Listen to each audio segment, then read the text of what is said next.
Today we are talking data privacy and cybersecurity. Interesting topic, and I've got a colleague of mine to chat to us in this installment, or in today's episode rather. Just pin that so we're nice and ready to have this conversation. Hello, Uviwe. Thank you for joining us. It's that time again. It's Friday. I hope everyone's had a wonderful week. It's been a crazy one for myself, but crazy sometimes means productive, sometimes means business has been happening. So that's a good thing, and I hope this is the case with you. Definitely check in with me. Let me know how your week has been. Have you been having a good one? Has it been productive? Do you feel like you've made the most of this week? Because I think that's important, right? You get to the end of the week, you want to feel like this was a week worth having. You feel like this was a productive week for you. I see Ross is already on the line.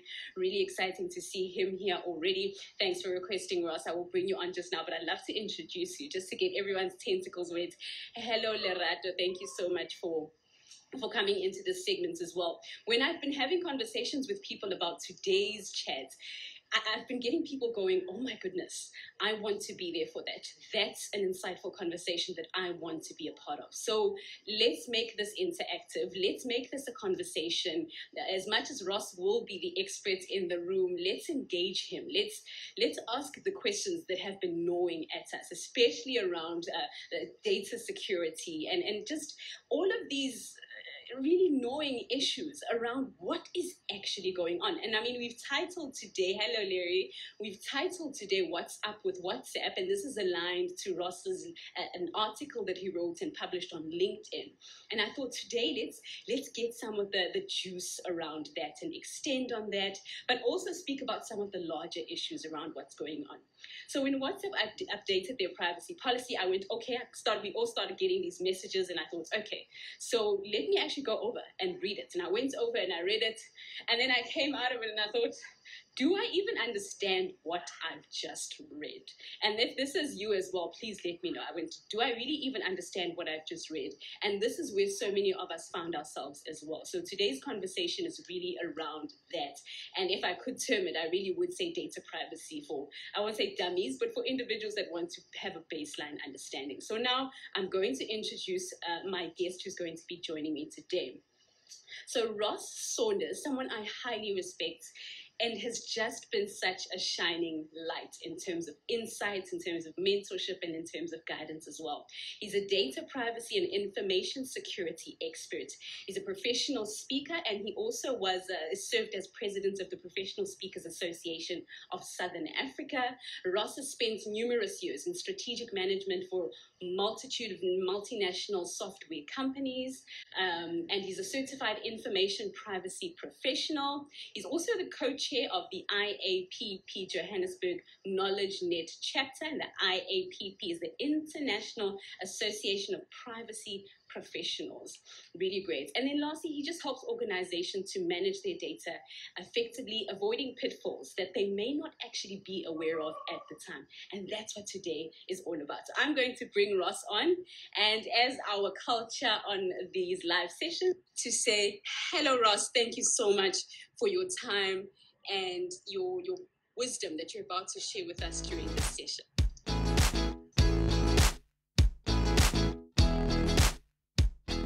Hello. Hi there, Ross. How are you? Very well, thanks. And you? Good. Thank you. It's lovely to have you. Thank you so much for sparing your time to have this conversation with us. Sure. I hear Ross, and I think I want to start here just to outline the issue. When I read a little bit more about where your history with this your expertise especially came from, one of the things that I found was actually you have a history in identity theft. And from what I've known this to be, it is a headache, an absolute headache. Tell me a little bit about that. A headache's an understatement, and let's just clarify when you say I've had my hands in data theft or identity theft. My identity was stolen. I didn't steal anyone's. But you say headache. Oh man, it took about probably 2 years just to get my credit record back to usual. But someone went out, they managed to get a bunch of my information off what seems to have been an old payslip. And then they built this whole profile about me and used that to go and get credit at various cell phone shops and furniture stores, clothing stores, things like that. So I had money just siphoned out of my account for stuff I never saw. So horrifying experience. I don't want anyone to go through that. That's how I got started in this space. That's great. That's great. It means you're coming from a really great place as well, Ross. So tell me, I think that leads us quite well into what I want to find out very firstly in our conversation, is that generally we find that we've actually been quite trusting of organizations, of companies, of pages where we sign up and get all of our free resources or whatever it is we're getting from them. We've been very trusting of them with very gentle or sensitive pieces of information. Why do you think that this is the case? I think it's compound in that there's part of us that, in the past, it wasn't so much of an issue really that someone was going to use the data about you. It was you provided data to get a service, and it was kind of the expected thing to do. And there wasn't all these algorithms and ways of tracking you and going on different sites. So I think a lot of people sort of just assume that that's still the case and that's where we're still going. I think the other side of that trust is, I don't want to say ignorance because that is a very negative way of saying things, but it's more that it's so convoluted as to what these companies actually do with the information. And we as an individual don't see that there's value in certain info. And we happily provide it, not realizing the value in 100,000 people providing that particular type of information. So I think it's partially not knowing what is done with our info, that we don't realize it's out there. And that's why we've been so okay with it, really. I think that begs the question then, are we actually the ones that are permitting these sites then to actually do that without even knowing it? And that leads nicely to the next question, which is what is actually happening with Facebook/WhatsApp? Well, let's see here. There's this nice double side to that question. So let's perhaps go with the Facebook side of things and what are they doing with our data. The trouble with stuff that's going to the USA and companies in the USA, and this is where Facebook got into a lot of trouble in Europe, is that there aren't as many privacy laws in the USA.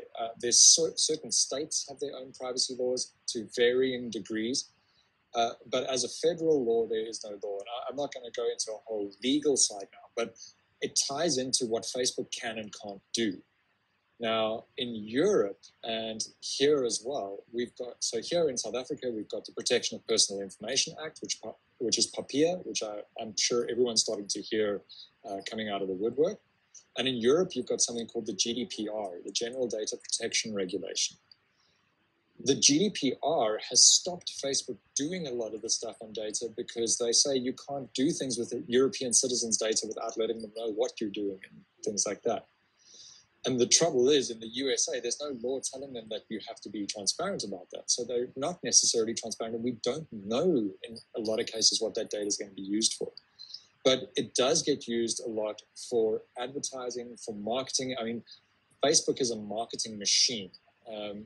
There's got to be something that pays the bills. And if you think about how big Facebook is and running that kind of server infrastructure, all the photos they're hosting. I mean, if you think about it as yourself, if you want to extend your Dropbox storage to have more photographs, you pay for it.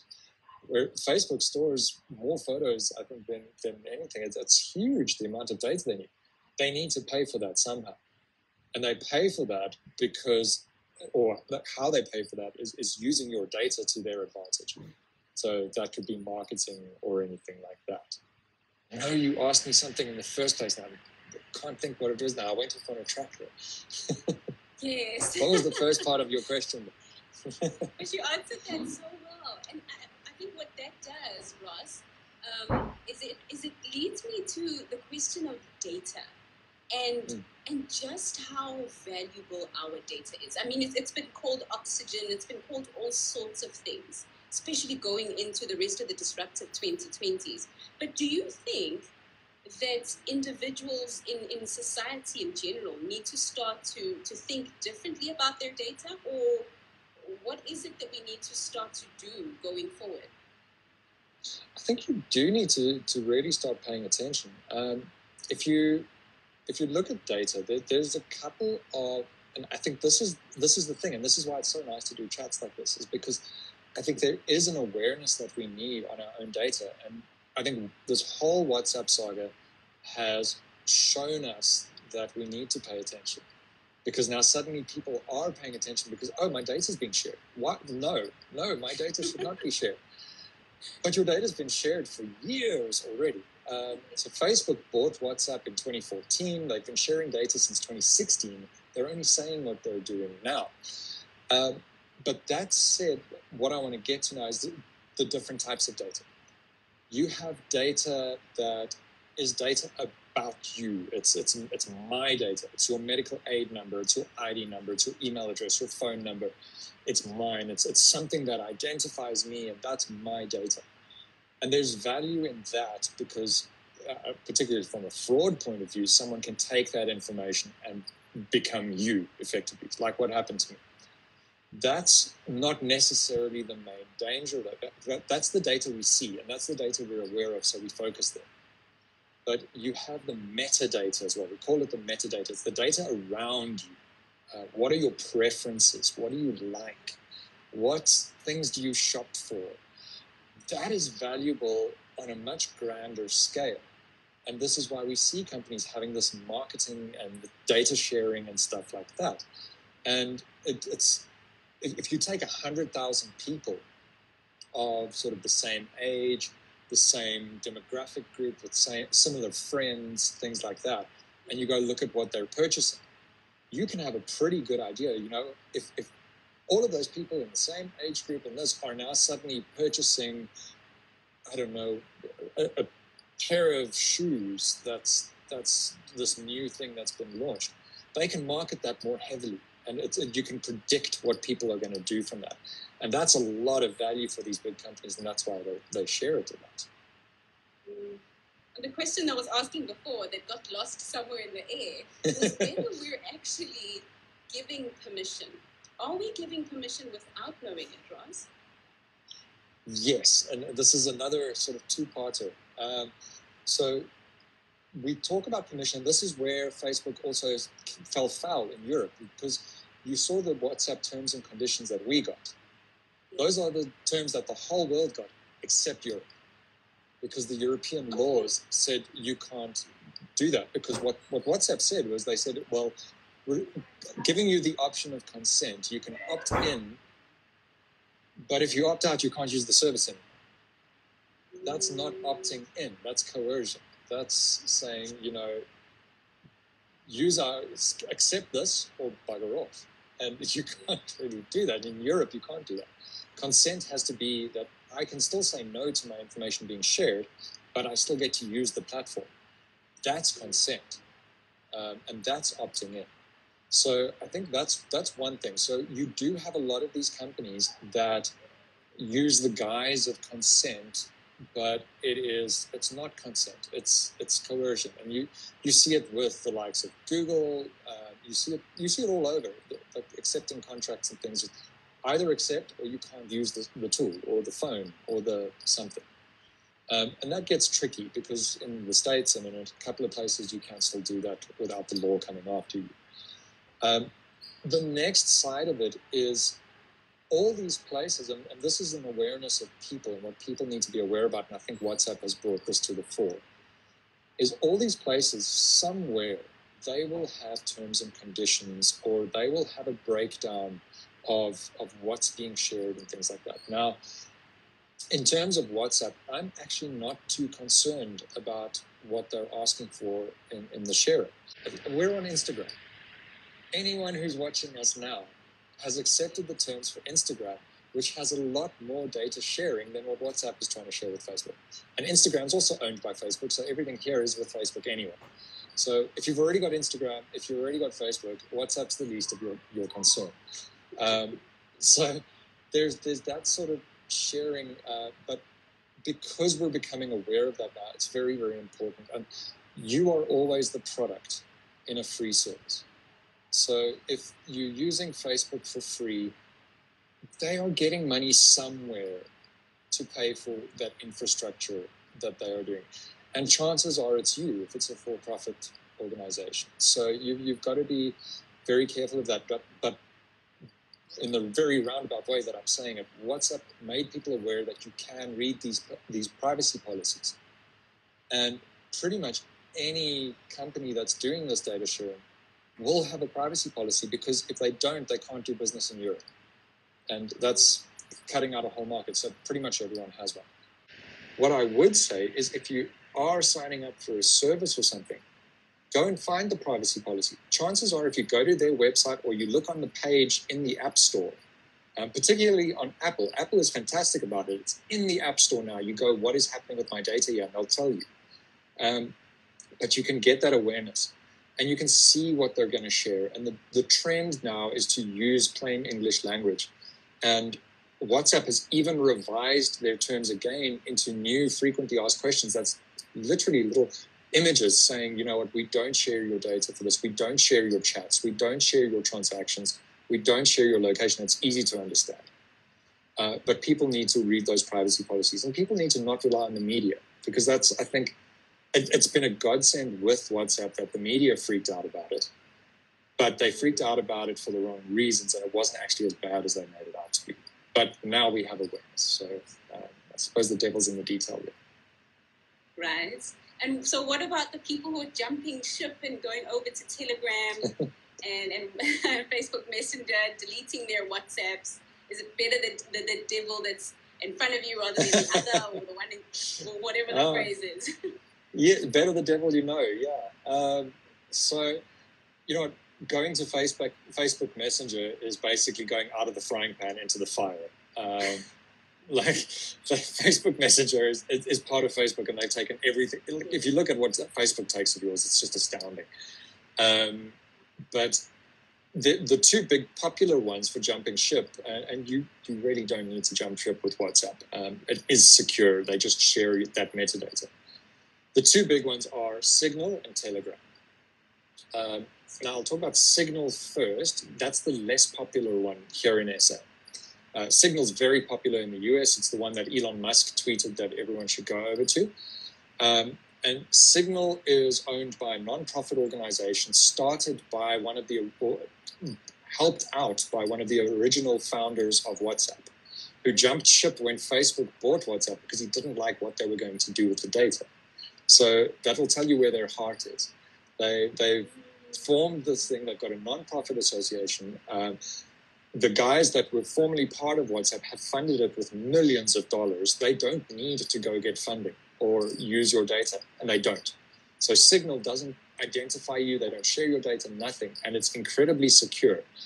And to give you an idea, WhatsApp's communication platform runs on Signal's technology. So, I mean, there's a lot of nuances here. So WhatsApp is very secure in my messages to you. If I send you a WhatsApp, it's going to only be readable by you and me. Signal is the same. That's how it's built. WhatsApp, the only time WhatsApp has your messages is when it's on the server waiting to be delivered. Once it's delivered, they don't see it. They can't see it. Is that because of the encryption, Ross? That's because of the encryption, yeah. So it's called end-to-end encryption. And if you're using a messenger, that's what you want to see, end-to-end encryption. That means on this end, it gets encrypted. On this end, it gets decrypted, and only we can read it. And that's a very important point, because Telegram doesn't do that. So a lot of folks have moved over to Telegram, and they don't do it by default. So by default, when you're on Telegram and we're having a conversation in Telegram, it's encrypted. It's not end-to-end encrypted. So I send it to the server. It's encrypted between me and the server. The server sends it to you. It's encrypted between the server and you. But because of that double step, they can decrypt those messages if they want to. So, and in the terms and conditions, the privacy policy of Telegram, if you get reported for spamming someone, Telegram has it in their privacy policy that they will decrypt those messages and read them to make sure. So to me, that's less private than WhatsApp and Signal. But Telegram, what it does have is it's got something called secret chat. Now, secret chat is end-to-end encrypted. And it's also very cool because if you're sending really sensitive information, it's quite nice because if someone takes a screenshot of that information, it tells everyone in the chat that someone has screenshotted this. So you've got a recourse there and all of that. So if you're in a secret chat, Telegram is very good. But by default, and the way most people will use it, it's probably not as secure as WhatsApp or Signal. And there's also some really dodgy stuff on Telegram. Like, I don't think anyone underage should be using Telegram. You can turn on this anonymous feature, and then you can join groups in your area. And some of these groups in the area are really dodgy. Like, when groups start having naughty in the name, then you know it's going to be a bit dodge. And children should not be allowed to access that. So I'm a firm believer that parents should not allow their children to have it, or they must check that feature is disabled. Thanks so much, Ross. Just welcoming everyone who's joining us now. Apologies, I haven't even had a chance to wave at everyone. I'm so captured by what Ross is sharing. Please share your questions. Please share your questions as we go on. So, unfortunately, I mean, we're running out of time so quickly because we're having such a great conversation. But Ross, when this topic comes up, towards the end of last year, one of the biggest responses that people gave to this topic was, oh my goodness, social dilemma. We're all going to die. They're taking our data. They're going to kill us. So I'm sure you've seen the Netflix film. What's your response to it? Do you think that it's been well positioned according to your expertise? Do you think that society is receiving it well? And what should we be taking away from it? So I'm going to stun you now and say I haven't seen it. It's still on my watch list, along with The Great Hack. Yeah, I can't really comment on the movie itself, but I think it is fantastic that we're getting these movies out and things like that are starting to show this kind of stuff.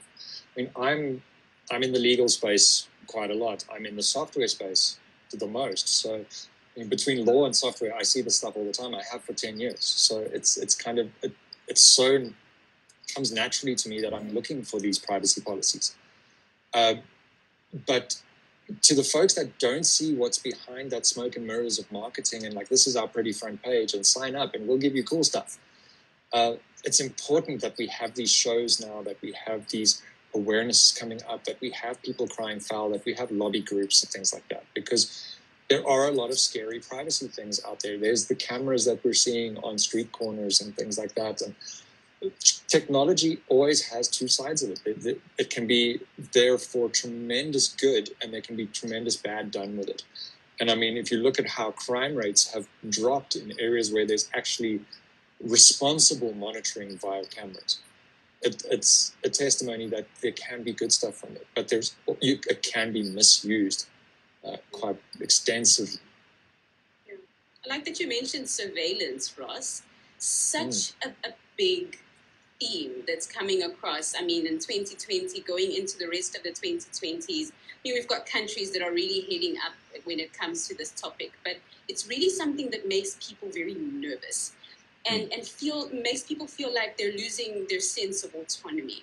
So how much of it do we still have, Ross? If we've already, and I mean, this is funny that you said this, because I said something very similar to a friend of mine who I think is actually still on this particular chat. And I said, you know what? If you've already got Facebook, like you said earlier, Ross, you've already got Instagram, chances are, if you now get off of WhatsApp, they already have you, so to speak. Now, I mean, making them sound like big bad guys, but they already have so much access to your data, whether it's personal or metadata, like you were saying. So, I mean, here we are. So now my question then is, how much autonomy do we still have over our data? Or do we have any at all? I think we do. I mean, I hear it so many times, people saying privacy is dead. Privacy is not dead. Privacy is there. That's what these laws are there for. PUPI is there to give us privacy, and that it's so important. And that stuff, like, you know, people cry foul a lot about surveillance, and there are challenges. I mean, if you look at South Africa, there have been a lot of people that have cried foul about surveillance in South Africa with state security agency and things like that. And if we look at what's just happened with RICA, RICA has been declared unconstitutional now because of surveillance. But that is a really good thing because now we can see the courts are working. And the courts are taking our privacy seriously because it's working. So I'm very happy about that kind of thing. And POPI is being put in place. It's been signed in by Cyril Ramaphosa now in June last year. That's the government taking our privacy seriously. That is good. I spoke about the responsible use of surveillance and stuff. These laws are there for that. The PIA Act, the Public Access to Information Act, that's there to help. Attorneys subpoena video footage all the time to be able to help in cases to help people. So it's a very important thing. There are so many cases from the FTC, the Federal Trade Commission in the US, that are taking Facebook on, even though there's no privacy laws, because it's wrong. So I think we've still got that sense of what's right and what's wrong, and we follow that. I don't think privacy is dead. I think if anything, like maybe there are new forms of it, and some of that form comes to our own responsibility of our own privacy and what we do share, but I don't think it's dead. I like that. I like that. We should put that on a t-shirt. Privacy is not dead. It's not. It's very much alive. Zakir, I see you saying our data was given the moment we started using them. Even if we change now, it may be too late. Loving the comments that are coming through. Please keep them coming. And if you have any questions, we're about to round off the conversation. Please do post those questions. This is a hot topic, and so many of us have not been too sure where we stand on this topic. So definitely engage with Ross while we still have him in the virtual room, if we can call it that. Okay, I'd like to Ross, comment on that quickly, yes, what Zakir said. Chances are when you have signed up, you have handed that data over. But it's not too late. So part of what comes in with these laws is what we call data subject access rights, DSAR, DSARs. And particularly for Europe and what you're going to see under POPI, and it's pretty much the same under POPI and GDPR, you have the right to request that a company deletes that data. So yes, you may have handed it over, but you can then submit a request saying, please remove my information, and they are obliged to remove what they can. You can't ask them to remove information if they need to keep it for invoicing and for South African Revenue Service and like your employee records for income tax and stuff. A company can't remove that. They can't break the law to adhere to your wishes. But if that information is not required by law by them, you can ask for it to be removed. Is that still valid, Ross, if something's been reshared by someone else? Can they still remove that? That is, so when these laws come in, there is a duty to inform the people down the chain too. So say I give my information to a company, they outsource that information to another company to do the processing. If I tell them remove my information, they're obliged to tell that next company on that they must remove the information too. So I don't think we're going to see that in practice for the first little while because people are still going to be learning how this law works. And I can see already that there's a lot of folks that are not ready and a lot of companies that are not ready for this law. But once we've seen it in place for a while, I think we will see a very different story where people will have to take accountability for that. Let's definitely follow Ross, guys. Wow, I want to learn a lot more on this and keep track. So Ross, as we end off, what would you say 3 takeaways, 3 or 4 or 5 or however many you have nuggets, things we can do from now, if for the people that are on this and people that are going to watch the recording, what are 3 or so things that they can start to implement from today to make sure that they're a lot more responsible and aware about how they carry and manage their own data and maybe their social media platforms or other platforms they interact with? Yeah, so I mean, I've got a few here. 2, straight off the bat, don't share anything on social media that you don't want to share on social media that you would worry about coming out. Like that's just like sort of social 101. And any paperwork in your house, shred that or at least tear it up before you throw it away. That's how my identity was stolen. It was paperwork that was thrown away. So shred that. That's a really good practice to do. Shred papers before you throw it away. But now onto the topic of privacy and these kind of things. My nuggets for you to take away is, if you're signing up for a new platform or something like that, go read that privacy policy. ask what you're giving in return for a free platform. If it's, don't sign up to a free platform. Free platform, sign up, check what is being taken, because people will take your data for that. So see if you're happy with it. Go see if there is a privacy policy. If there's no privacy policy, or there's nothing in the App Store or Play Store or anything like that, I wouldn't sign up for it. But go read privacy policies. I think that's the biggest one. They are not difficult to read. They're becoming easier and easier. People think privacy policy, they're like, oh, it's law. I'll never understand it anyway. No, they're written really well now. So go and read them, see how it works, and chances are you'll know what's happening with your data, and then make the decision if you want to share it. If it's too good to be true, chances are it is too good to be true, and your data is going to be used. So stick to reputable services and read those privacy policies. Don't believe everything the media throws out. Go read it for yourself. Go to the source, read the privacy policy. Don't just go on what someone's blog is doing to freak out about it. Tell us about the green lock, Ross. I once heard about that green padlock that we should look at when we're browsing the net. It should always be on the top left-hand side. I mean, at one stage, I was really tracking to see if that's there if I was on a site, but then now I just sort of overlook it. What is that all about?